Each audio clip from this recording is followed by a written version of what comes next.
नमस्कार, आप सभी का स्वागत डीडी न्यूज पर। आप देख रहे हैं सांकेतिक भाषा का हमारा विशेष bulletin.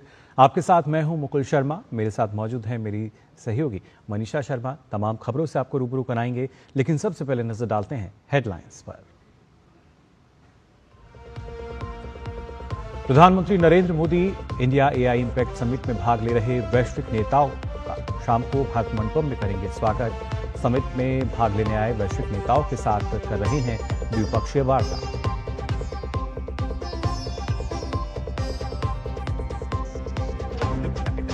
India AI impact summit का एआई के जिम्मेदार उपयोग के लिए गिनीज वर्ल्ड रिकॉर्ड में नाम दर्ज। 24 घंटे में 2.5 लाख से अधिक प्रतिबद्धताएं हासिल करने पर नाम हुआ दर्ज। केंद्रीय मंत्री अश्विनी वैष्णव ने कहा, एआई का नैतिक उपयोग प्रधानमंत्री मोदी की परिकल्पना।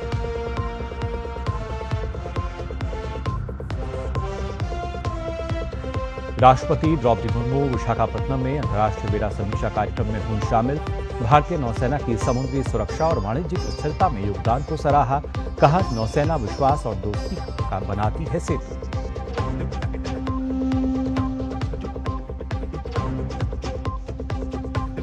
पश्चिम बंगाल के दौरे पर गृह मंत्री अमित शाह दरिया में श्री सिद्धांत सरस्वती ठाकुर की 52वीं जयंती पर कार्यक्रम में हुए शामिल। कहा, धर्म से आगे बढ़ती है आधुनिकता, भक्ति के बिना ज्ञान लाता है अहंकार। फ्रांस के राष्ट्रपति इमैनुअल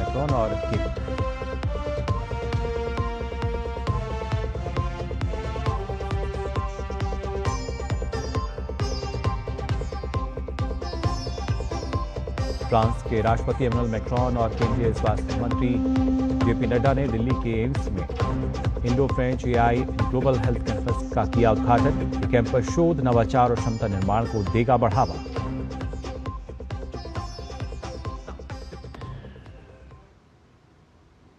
और आइए अब खबरें देखते हैं विस्तार से। आपको बता दें, भूटान के प्रधानमंत्री दासो शेरिंग तोब्गे ने प्रधानमंत्री नरेंद्र मोदी से मुलाकात की।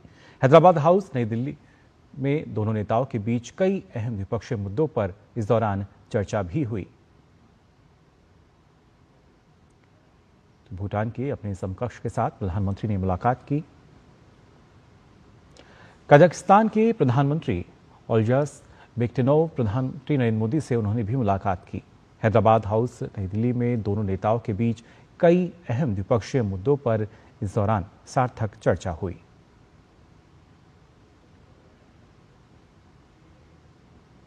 एस्टोनिया के राष्ट्रपति अलार कारिस ने प्रधानमंत्री नरेंद्र मोदी से मुलाकात की।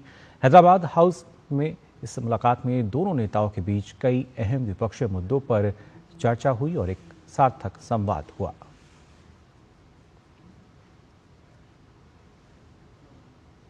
क्रोएशिया के प्रधानमंत्री आंद्रे प्लेकोविच ने प्रधानमंत्री नरेंद्र मोदी से मुलाकात की। इस दौरान आपको बता दें, दोनों नेताओं ने भारत और क्रोएशिया के बीच संबंधों को और मजबूत बनाने तथा आपसी हित में नए क्षेत्रों में सहयोग बढ़ाने पर विचार विमर्श किया। दोनों नेताओं ने भारत यूरोपीय संघ मुक्त व्यापार समझौते के शीघ्र क्रियान्वयन के लिए मिलकर काम करने पर भी सहमति व्यक्त की। प्रधानमंत्री नरेंद्र मोदी ने योग और आयुर्वेद की भारतीय पारंपरिक पद्धतियों के प्रति क्रोएशिया के लोगों की गहरी रुचि की भी सराहना की। और इससे पहले प्रधानमंत्री नरेंद्र मोदी ने नई दिल्ली में स्पेन के राष्ट्रपति पेड्रो सांचेज से मुलाकात की। Pedro Sanchez India AI impact summit में हिस्सा लेने आए हुए हैं। दोनों नेताओं के बीच ये मुलाकात हैदराबाद हाउस में हुई। इस दौरान डिजिटल इनोवेशन, स्वास्थ्य, शिक्षा सहित कई मुद्दों पर चर्चा हुई। भारत यूरोपीय संघ के रिश्तों को प्रगाढ़ बनाने में स्पेन की भूमिका की प्रधानमंत्री ने सराहना की। वहीं फिनलैंड के प्रधानमंत्री पेट्री ऑर्पो ने प्रधानमंत्री नरेंद्र मोदी से नई दिल्ली में मुलाकात की। इंडिया एआई इंपैक्ट समिट में वो शिरकत करेंगे। दोनों नेताओं के बीच एआई रिसर्च, डिजिटलाइजेशन को लेकर बातचीत हुई। प्रधानमंत्री मोदी ने इनोवेशन और एआई क्षेत्र में फिनलैंड की सराहना की।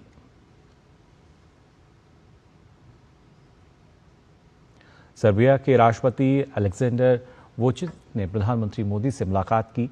दोनों नेताओं ने द्विपक्षीय बैठक में व्यापार और निवेश, एआई, फिनटेक, शिक्षा, कृषि, पर्यटन और जन समुदाय के बीच आदान प्रदान जैसे क्षेत्रों को मजबूत करने पर चर्चा की। उन्होंने पारस्परिक हित के क्षेत्रीय और वैश्विक मुद्दों पर भी विचार विमर्श किया।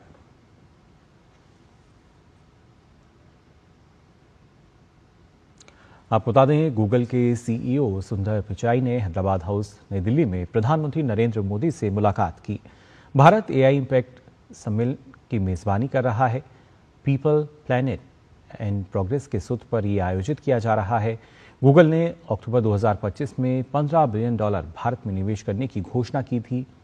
अल्फाबेट, जो गूगल की पेरेंटल कंपनी है, वो आंध्र प्रदेश में एआई डेटा हब बनाएगी।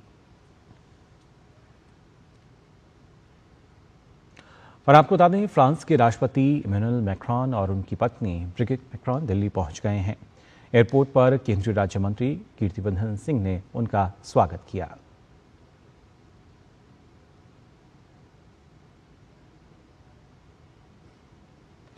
साथ ही इंडिया एआई समिट में शामिल होने के लिए नीदरलैंड के प्रधानमंत्री डिक शूफ भारत पहुंच चुके हैं।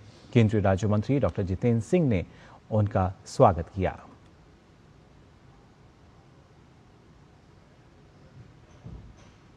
ब्राजील के राष्ट्रपति लुइज इनासियो लुला दा सिल्वा भारत के अपने आधिकारिक दौरे पर नई दिल्ली पहुंच चुके हैं।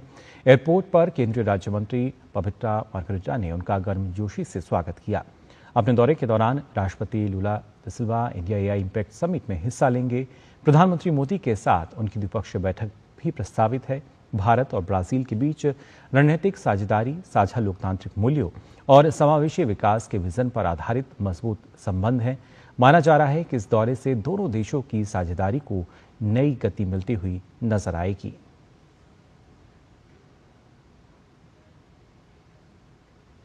और इसी कड़ी में आपको बता दें, संयुक्त राष्ट्र के महासचिव एंटोनियो गुटेरेस भी इंडिया एआई समिट में भाग लेने के लिए दिल्ली पहुंच गए हैं।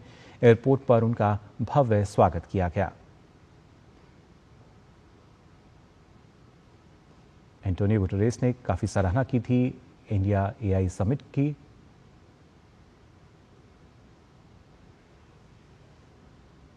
राजधानी दिल्ली के भारत मंडपम में चल रहे एआई इम्पैक्ट समिट 2026 के दौरान इस्पात मंत्रालय के पवेलियन का उद्घाटन किया गया। इस दौरान आयोजित एक कॉन्फ्रेंस में तमाम देशों से आए सीएमडी को इसमें शामिल किया गया और उनसे स्टील इंडस्ट्री से जुड़े सॉल्यूशंस पर अपना विचार व्यक्त करने को कहा गया। इस दौरान स्टील मंत्रालय के सचिव संदीप पॉड्रिक ने पवेलियन का उद्घाटन किया और बताया कि स्टील इंडस्ट्री किस तरह से तेजी से आगे बढ़ रही है और एआई की तकनीक का इसमें इस्तेमाल होने से आने वाले समय में इसे और गति मिलेगी। जहाँ पे जो स्टील और स्टील से रिलेटेड माइनिंग सेक्टर है, उसमें एआई का उपयोग कैसे हो सकता है, इसको लेके प्रॉब्लम्स बताई गई हैं और साथ ही में जो स्टार्टअप्स हैं या कंपनियां अपनी ओर से कोई सॉल्यूशन दे सकते हैं तो उनको भी कहा गया है कि वो दें। इंडिया एआई इम्पैक्ट समिट किस तरह से देश में एआई के इस्तेमाल को बढ़ावा देने पर जोर दे रहा है, किस तरह से ये समिट लोगों को एआई को लेकर जागरूक कर रहा है, साथ ही देश की एआई के क्षेत्र में स्थिति और इससे जुड़ी भविष्य की संभावनाओं को लेकर HCL टेक कंपनी के भारत, मिडिल ईस्ट और अफ्रीका के chief growth officer Sandeep Saxena से खास बात की डीडी न्यूज संवाददाता दीपक सिंह रावत ने। एआई फॉर ऑल की बात हम इस इम्पैक्ट समिट में कर रहे हैं। हम मेरे साथ संदीप सक्सेना हैं जो कि चीफ ग्रोथ ऑफिसर हैं इंडिया के और मेरे साथ बातचीत के लिए मौजूद हैं। सर, एआई फॉर ऑल प्रधानमंत्री नरेंद्र मोदी लगातार बातचीत कर रहे हैं। इम्पैक्ट समिट में भी कुछ ऐसा ही मैसेज देने की कोशिश की जा रही है, चाहे महिलाओं की बात करें, चाहे स्पेस सेक्टर की बात करें, हेल्थ एजुकेशन सेक्टर की बात करें। आप इस पूरे इम्पैक्ट समिट को किस तरीके से देख रहे हैं? देखिए, मेरे हिसाब से एआई हमारा फ्यूचर है और जैसे भारत ने डिजिटल रेवोल्यूशन में, अगर आप देखेंगे, पूरी दुनिया को दिखाया कि डिजिटल रेवोल्यूशन एक आम आदमी की कैसी सेवा कर सकते हैं। तो मेरे लिए अगर आप देखें एआई इम्पैक्ट, इसके 3 वो है, पीपल, पर्पस और प्लैनेट। जैसे डिजिटल रेवोल्यूशन भारत ने सबको दिखाया, एआई रेवोल्यूशन भी भारत ही लीड करेगा, जो हमारा इकोसिस्टम है। बात यह है कि एआई को इस्तेमाल करके आप सबको आगे कैसे लेके जाए। तो बात ये नहीं है कि पहला सॉफ्टवेयर किसने बनाया, बात यह है कि वो सॉफ्टवेयर ऐसा बनाया जाए जो कि जो स्केल है हमारे भारत का, जो हमारे युवाएं हैं, 1 मिलियन से ज्यादा इंजीनियर हम लेते हैं, वो हमारी एक शक्ति है। क्रिएटिविटी, स्टार्टअप हमारी शक्ति है। तो इसको ऐसे इम्पैक्ट करना कि हम दुनिया को दिखाएं कि एआई से खाली 4 कंपनियों का नहीं, बल्कि सबको हम आगे लेके जाएं, ये हमारा मानना है। Sandeep Saxena, chief growth officer of India, वो बता रहे थे कि किस तरीके से सबको एक साथ लेकर चलना, और यही प्रधानमंत्री का विजन है कि सबको साथ लेकर चलना है और एआई में हमें बेहतर से बेहतर करना है। कैमरामैन सुनील राणा के साथ दीपक सिंह रावत, डीडी न्यूज, दिल्ली। भारत ने एआई का इकोसिस्टम तैयार करने के लिए न केवल नीतिगत फैसले लिए हैं, बल्कि एक साथ कई पहलुओं पर काम भी हुआ है। भारत मंडपम में एआई सम्मेलन में आईटी और इलेक्ट्रॉनिक्स मंत्रालय के स्टॉल से देखिए हमारे संवाददाता शैलेंद्र मिश्र की एक खास रिपोर्ट। जब भी हम आर्टिफिशियल इंटेलिजेंस की बात करते हैं तो एप्लीकेशन और तमाम बातें दिमाग में आती है, लेकिन एआई प्रगति करे उसके लिए एक पूरे इकोसिस्टम की जरूरत होती है, और कैसे वो इकोसिस्टम तैयार होता है इस पर बातचीत करेंगे। सम्राट किशोर हमारे साथ हैं, मिनिस्ट्री ऑफ इलेक्ट्रॉनिक्स और आईटी से हैं। हम देख रहे हैं कि यहाँ आपने अलग अलग स्टॉल्स लगाए हुए हैं, क्या है थोड़ा सा बताएं।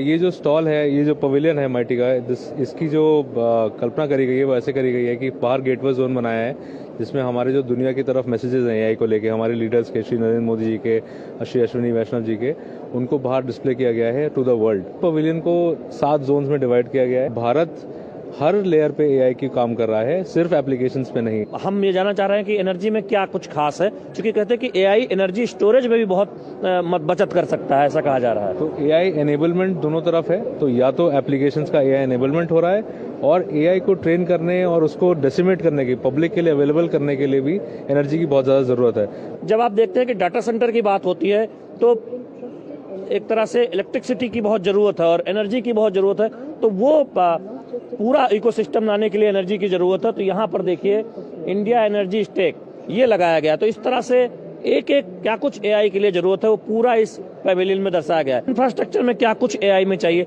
थोड़ा वो बताइए। इंफ्रास्ट्रक्चर जो है, एआई बहुत ही इंफ्रास्ट्रक्चर इंटेंसिव टेक्नोलॉजी है। इसमें सर्वर ग्रेड की मशीन्स से सिर्फ काम नहीं चलता, हमें जीपीयू चाहिए होते हैं, जो है वो अपने चिप्स खुद बनाए, वो अपने डिजाइन खुद बनाए। उसके लिए ये देखिए आपने यहाँ पे जो हमने सर्वर्स रखे हैं और जो चिप्स रखे हैं, ये चिप डिजाइनिंग में और सर्वर्स में बहुत जरूरी है, क्योंकि जब भी हम एआई में आगे जाएंगे तो हमें जरूरत होगी एनर्जी की, इंफ्रास्ट्रक्चर की, और भारत में चिप मैन्युफैक्चरिंग आगे जाए उसके लिए एक इकोसिस्टम की जरूरत होती है। तो उस पूरे इकोसिस्टम को यहाँ पर दर्शाया गया है। फिर बात आती है डाटा की, तो वो किस तरह से आप इसे बताएंगे। ये देखिए एआई मिशन का जो एक पिलर है, वेरी इंपॉर्टेंट पिलर, वो उसमें हमने कवर किया एआई कोश को। तो ये एक नया डीपीआई बना है इंडिया में, और जो अभी ऑलमोस्ट 10,000 डेटा सेट्स हमारे पास अवेलेबल हैं। सब कुछ स्वदेशी है, स्वदेशी मॉडल पर है एआई कोश। इसके बाद हम आगे बढ़ते हैं लैंग्वेज मॉडल। भारत में बहुत सारी भाषाएं हैं और अलग अलग भाषाओं को एक प्लेटफॉर्म पर लाकर काम किया जा रहा है। ये देखिए आप इसे शोध एआई और भारत जेन, ये आप इसके बारे में बताइए। तो भारत ने एक्चुअली इंडिया एआई मिशन ने 12 मॉडल्स को फंडिंग दी है। इनफैक्ट श्री नरेंद्र मोदी जी ने खुद इन मॉडल्स के लिए इनका इनॉग्रेशन किया था, और इनको लॉन्च किया गया है रिसेंटली। थोड़े दिनों में ये पब्लिक के लिए ओपन भी हो जाएंगे।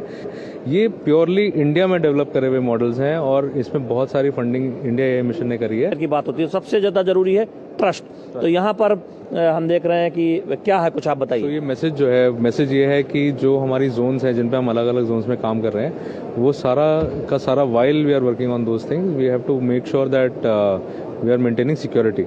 मिनिस्ट्री ऑफ इलेक्ट्रॉनिक्स और आईटी का जो प्रदर्शनी है यहाँ पर, वो दिखाता है कि कैसे भारत में एआई मिशन के तहत एआई इंफ्रास्ट्रक्चर इकोसिस्टम डेवलप किया जा रहा है, जिससे भविष्य में भारत अग्रणी देश के तौर पर एआई में उभर सके।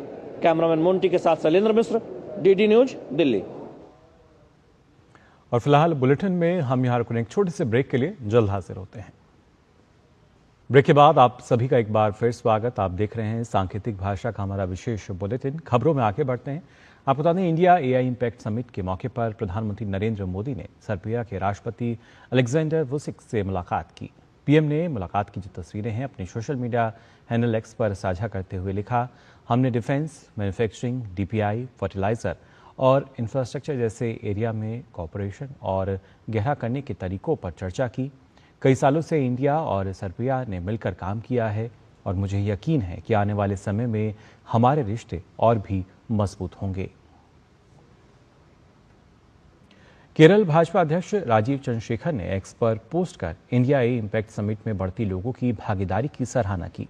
एक्स पर पोस्ट कर उन्होंने लिखा, प्रधानमंत्री नरेंद्र मोदी के नेतृत्व में इंडिया डीपीआई के माध्यम से भारत ने दुनिया को यह दिखा दिया है कि कैसे प्रौद्योगिकी और नवाचार का उपयोग 140 करोड़ भारतीयों के लाभ के लिए किया जा सकता है। अब तक इंडिया एआई इम्पैक्ट समिट 2026 में 3 लाख से अधिक लोगों की उपस्थिति दर्ज की गई है। इसका कारण ये है कि बड़ी संख्या में भारतीय प्रधानमंत्री के डिजिटल प्रौद्योगिकी और एआई के दृष्टिकोण का हिस्सा बन रहे हैं, जो भारत के भविष्य को आकार देंगे। ये सम्मेलन प्रधानमंत्री के इंडिया टेकेड और सेकेंड वेव विजन के लिए एक महत्वपूर्ण मील का पत्थर है।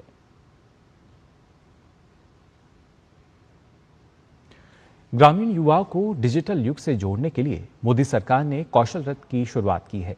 यह रथ गांव-गांव जाकर युवाओं को एआई की ट्रेनिंग देता है।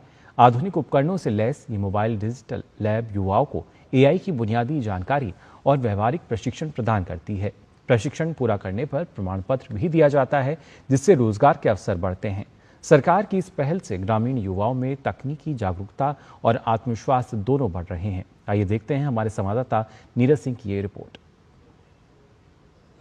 नई दिल्ली में एआई समिट हो रहा है, जहां पर दुनिया के तमाम टेक्नो से भी इकट्ठे हो रहे हैं। कई कंपनियों के सीईओ आ रहे हैं। एआई के क्षेत्र में दुनिया कैसे बदल रही है, भारत एआई के क्षेत्र में कैसे काम कर रहा है, उसके बारे में जानकारी दी जा रही है। लेकिन ग्रामीण इलाकों में एआई की शिक्षा कैसे पहुंचाई जाए, ग्रामीण इलाकों के युवाओं को एआई के बारे में कैसे बताया जाए, उसके लिए मोदी सरकार ने पहल की है कौशल रथ की। आप देखें कि future skill for AI powered Bharat, यानी कि युवा एआई फॉर ऑल, यानी हर युवा को एआई की शिक्षा मिले और खासतौर से ग्रामीण इलाकों के जो युवा हैं वो एआई के बारे में सीख पाए। कैसे सीखते हैं वो हम आपको बताएंगे। और यहाँ पर जो एक्सपर्ट लोग हैं वो रहते हैं और ग्रामीण इलाकों के जो युवा हैं उनको जो शिक्षा है वो दी जाती है। एआई के बारे में बताया जाता है कि एआई क्या है, क्योंकि अभी तक ये देखने को मिलता है कि एआई केवल मेट्रो शहर या बड़े बड़े इंस्टीट्यूट में जो स्टूडेंट हैं वो पढ़ते हैं। लेकिन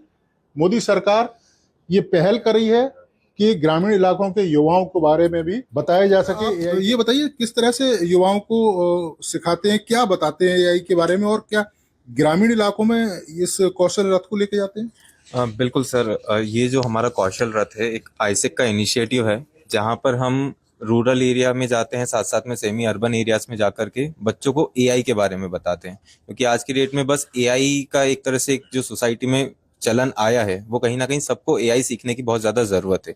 एआई किस तरह से उनको हेल्प कर सकता है आगे एम्प्लॉयमेंट को लेकर के, कैसे एआई को सीखना क्यों जरूरी है उन लोगों के लिए, इसके लिए हमने प्रॉपर एक कोर्स डिजाइन किया है हमारे आईसेक लर्न पोर्टल पे।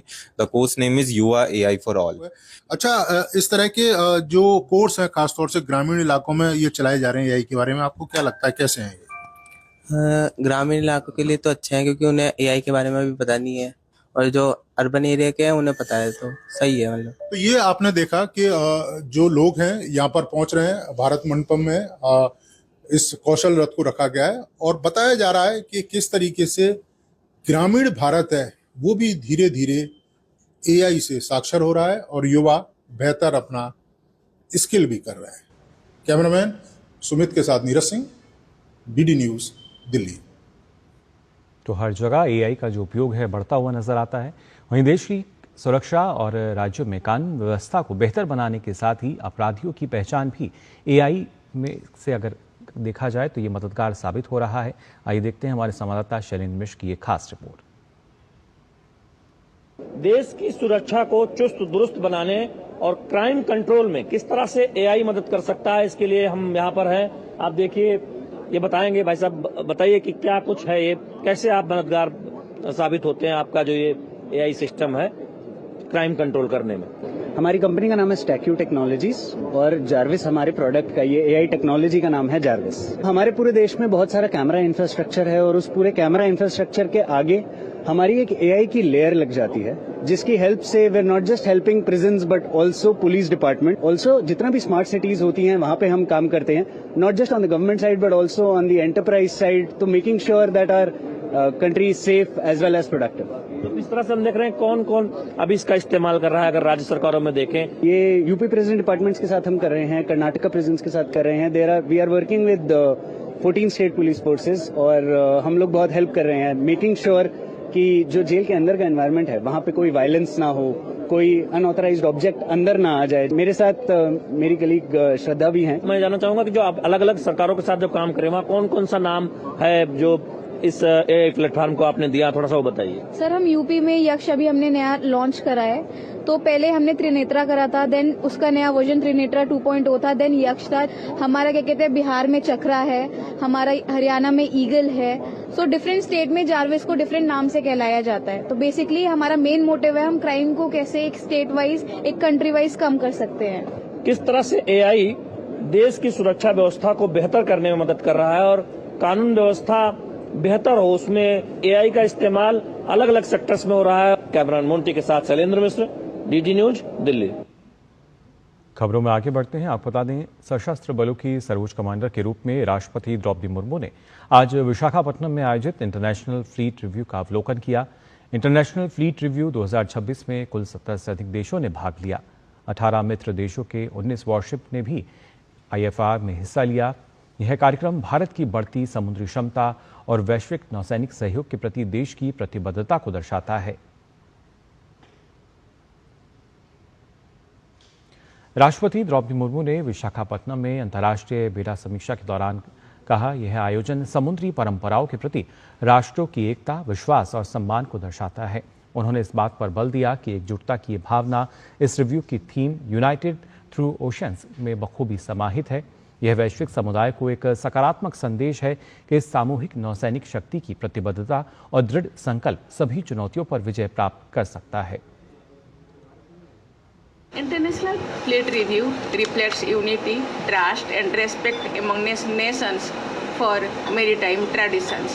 Ships with different flags and sailors from different countries exhibit the spirit of togetherness.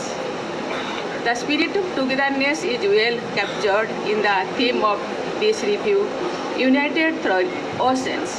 It is a positive message to the global community that the commitment and result of this collective naval strength can overcome all challenges.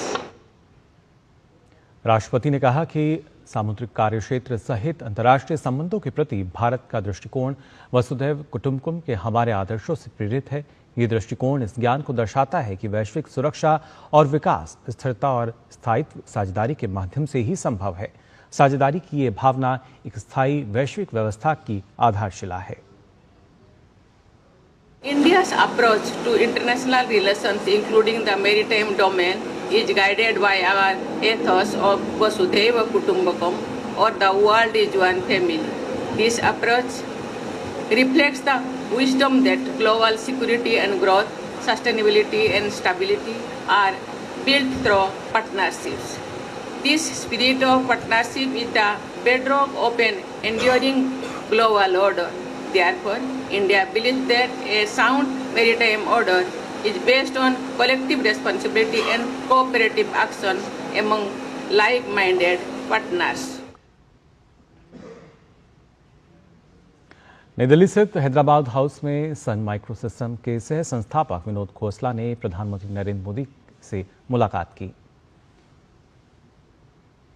आपको बता दें, India AI impact summit को लेकर न सिर्फ अलग अलग देशों के राष्ट्राध्यक्ष बल्कि टेक दिग्गज कंपनियों के अगर बात की जाए तो उनका लगातार आना शुरू है। और इसी कड़ी में सन माइक्रो सिस्टम के सह संस्थापक विनोद खोसला, जिन्होंने प्रधानमंत्री नरेंद्र मोदी से मुलाकात की हैदराबाद हाउस में।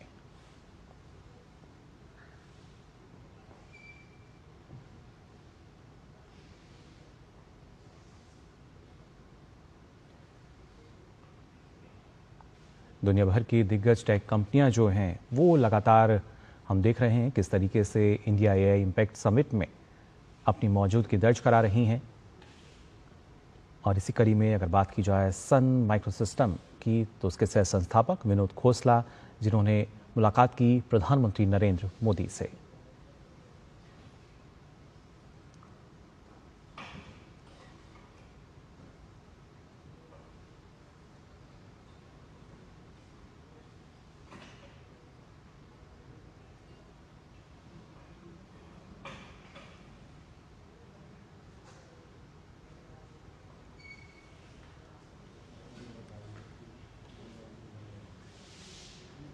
तो फिलहाल के लिए सांकेतिक भाषा के विशेष बुलेटिन में बस इतना ही। मुझे और मेरी सहयोगी मनीषा शर्मा को दीजिए अनुमति। नमस्कार।